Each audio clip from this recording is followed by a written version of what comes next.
Amen. Salamat po sa salita ng Lord natin pong natunghayan ngayong gabi at patuloy na ang Diyos po ay ating pong pasalamatan sa Kanya pong kadakilaan sa ating pong mga buhay.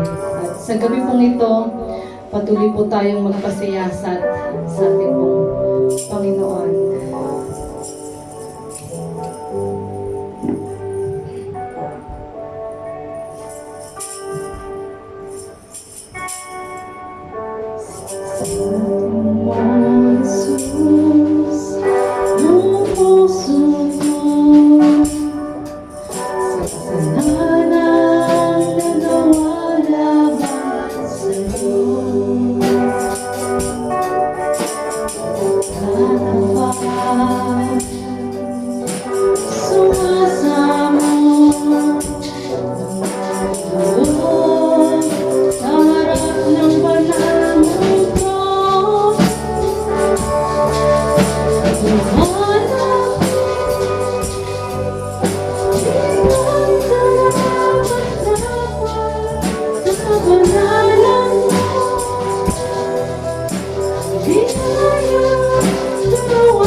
Purihin po ang Diyos at patuloy na ibalik po natin sa Kanya ang papurit pasalamat. Tunay na Diyos ay mabuti. Amen.